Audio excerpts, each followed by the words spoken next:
Football ప్రపంచంలో మరో సంచలన పరిణామం చోటు చేసుకుంది. Manchester city star midfielder, Spain జాతీయ జట్టు సారథి, 2024 బాలన్ డి ఓర్ అవార్డు గ్రహీత రోడ్రీ త్వరలో స్పానిష్ దిగ్గజ క్లబ్ బార్సిలోనా గూటికి చేరనున్నారు. సుమారు 65 మిలియన్ పౌండ్ల భారీ ధరకు ఇరు జట్ల మధ్య లాంఛనప్రాయంగా ఒప్పందం కుదిరినట్లు సమాచారం.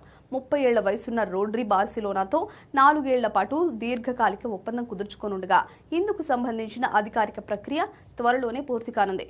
కొన్నేళ్లుగా అట్లెటికో మాడ్రిడ్ నుంచి మాంచెస్టర్ సిటీకి మారినప్పటి నుంచి ఈ స్టార్ ప్లేయర్ అసాధారణ విజయాలు సాధించాడు. సిటీ తరపున ఆడిన 7 సీజన్లలో ఏకంగా 298 మ్యాచ్లలో ప్రాతినిధ్యం వహించి 4 ప్రీమియర్ లీగ్ ట్రోఫీలతో పాటు మొత్తం 12 ప్రధాన టైటిళ్లను తన ఖాతాలో వేసుకున్నాడు. గతంలో తీవ్రమైన మోకాలి గాయం, ఇంకా హామ్స్ట్రింగ్ సమస్యల కారణంగా కొన్ని ఇబ్బందులు ఎదుర్కొన్నప్పటికీ ఇటీవలి ప్రపంచ కప్లో అద్భుత ప్రదర్శనతో స్పెయిన్ను ఛాంపియన్గా నిలపడంలో కీలక పాత్ర పోషించి ప్లేయర్ ఆఫ్ ది టోర్నమెంట్ పురస్కారాన్ని అందుకున్నాడు. ఈ బదిలీ కోసం బార్సిలోనా మొదట చేసిన ప్రతిపాదనను మాంచెస్టర్ సిటీ తోసిపుచ్చినప్పటికీ ఆ తర్వాత ఆఫర్ను గణనీయంగా పెంచడంతో ఈ భారీ ఒప్పందం సాధ్యమైంది. రియల్ మాడ్రిడ్ సైతం ఈ స్టార్ ఆటగాడిని సొంతం చేసుకునేందుకు ఆసక్తి చూపినప్పటికీ చివరికి బార్సిలోనానే ఈ రేసులో విజయం సాధించింది. మరోవైపు రోడ్రీ నిష్క్రమణతో ఏర్పడే ఖాళీని పూడ్చేందుకు మాంచెస్టర్ సిటీ మేనేజ్మెంట్ ఇప్పటి నుంచే ప్రణాళికలు రచిస్తోంది.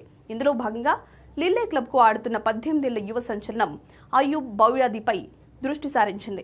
అలాగే బెర్నార్డో సిల్వా, టిజ్జానీ రెయిండర్స్ వంటి కీలక ఆటగాళ్లను కోల్పోతుండటంతో మిడ్ఫీల్డ్ బలాన్ని నిలబెట్టుకోవడానికి Chelsea star Enzo Fernandez, Liverpool ఆటగాడు అలెక్సిస్ మాకలిస్టర్తో పాటు అలెక్స్ స్కాట్ పేర్లను కూడా సిటీ పరిశీలిస్తున్నట్లు సమాచారం.